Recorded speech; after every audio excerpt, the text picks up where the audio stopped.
नमस्कार, मी न्यूज मराठी 24 प्रतिनिधी विनोद शिंगे। आज आपण आलो आहे कुंभोज येथे विद्यमान आमदार राजूबाबा आवळे यांच्या सुविध पत्नी प्रियंकाताई आवळे यांनी प्रचार दौऱ्यात महिलांचा मेळावा घेतला।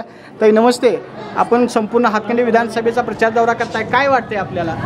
सगळीकडून तर आता पॉझिटिव्ह आहे। आपण 5 वर्षात एवढी कामं केलेली आहेत, त्यामुळे काय सगळीकडून आम्हाला सांगण्यापेक्षा लोकांकडूनच आम्हाला प्रतिसाद चांगला भेटायला लागला। ही एक पॉझिटिव्ह गोष्ट आहे आमच्यासाठी। 5 वर्षात आपण जितका प्रयत्न केला आहे, म्हणजे करायचा प्रयत्न केला आहे, ते भरपूर, म्हणजे 255 कोटीचा प्रयत्न आपण केलेला आहे। तर इथून पुढे पण आपले प्रयत्न हेच राहणार आहेत की जास्तीत जास्त निधी आणून आपण विकास कामं करायची। 2.5 वर्ष तर बहिणी काय आठवण नाही झाली त्यांना, आणि आता आठवण झाली त्यांना बहिणीची। आता का आठवण झाली त्यांनाच विचारलं पाहिजे। आणि आपल्या बहिणी इतक्या स्वाभिमानी आहेत की 1500 रुपयाला भुरळ पडणाऱ्या नाही आहेत, त्या स्वाभिमानात जगणाऱ्या बहिणी आहेत। आणि आता अगोदर काय परिस्थिती होती आणि आत्ताची परिस्थिती काय आहे, आता लोकांना सांगण्याची आणि लेडीजना सांगण्याची गरज नाही आहे। आता सगळ्यांना समजते की काय परिस्थिती होती।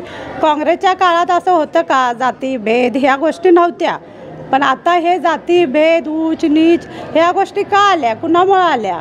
शेवटी जे सरकार आहे ते प्रामाणिक लागतं, मग बाकीचं असतं।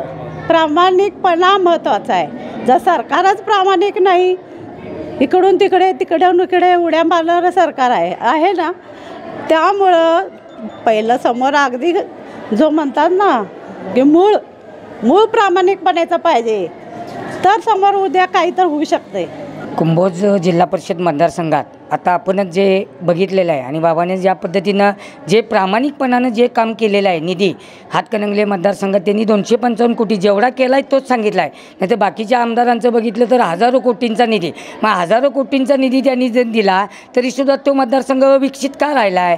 तर प्रामाणिकपणे बाबांनी केलेल्या कामाच्या जोरावरती आणि कुंभोज जिल्हा परिषद मतदारसंघातील सर्वच गावांना बाबांनी अगदी भरीव निधी दिलेला आहे। मागच्या वेळी जसं आम्ही पहिल्या क्रमांकाची मतं कुंभोज गावातून दिली, त्यावेळी त्या प्रमाणातच बाबांनी 3.5 कोटी रुपयाचा निधी कुंभोजच्या विकासासाठी दिलेला आहे की जो आत्तापर्यंत कुठल्याच आमदारांनी दिला नव्हता। तर त्याचंच आम्ही उत्तराई म्हणून कुंभोज ग्रामस्थांनी ठरवलेलं आहे की यावेळीसुद्धा बाबांना प्रथम क्रमांकाची मतं देऊन अगदी उच्चांकी मतानं निवडून आणण्याचा कुंभोज जिल्हा परिषद व हातकणंगले विधानसभा मतदारसंघातील सर्वच महाविकास आघाडीच्या कार्यकर्त्यांनी घेतलेला आहे। आणि येणाऱ्या भविष्य काळात त्यांना महाविकास आघाडीची सत्ता तर येणारच आहे, त्यामध्ये बाबांना राज्यमंत्रीपद मिळो, ही अशी राज्यमंत्री मिळो किंवा कॅबिनेटसुद्धा मिळो, ही सर्वच हातकणंगले विधानसभा मतदारसंघातील सर्व कार्यकर्त्यांची प्रामाणिक इच्छा आहे। होऊ घातलेल्या विधानसभा निवडणुकीमध्ये महाविकास आघाडीच्या वतीनं या भागाचे आमदार माननीय राजूबाबा आवळे यांनी सर्व समाज घटकांना बरोबर घेऊन एक विकासाचं काम या मतदारसंघात केलेलं आहे। अनेक कोट्यवधी रुपयाची कामं करत असताना जात पात पंथ धर्म न बघता सर्व समाज घटकांना न्याय दिलेला आहे।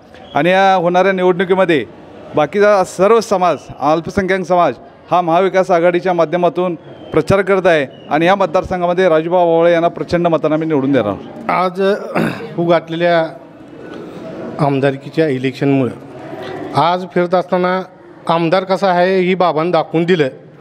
10 वर्षाच्या पाठीमागे जे आमदार होते त्या आमदारांनी काम न करता कुठल्या गावामध्ये ऑर्केस्ट्रा आहे, तमाशा आहे, गाणी म्हणायचं काम केलं। आणि त्या आमदाराला आता तर कोण निवडून नाही देणार, कारण 2019ला त्यामुळे ती पडली गाणी म्हणून। आता ती गाणी म्हणायसाठी आम्ही तर त्यांना निवडून आणणारच नाही। आणि जी बाबांनी कामं केली 5 वर्षामध्ये ती कामं आजपर्यंत कुठल्या आमदारानं नाही केली, आणि असा आमदार आम्हाला पाहिजे, त्यामुळे राजूबाबाला आम्ही निवडून देणार।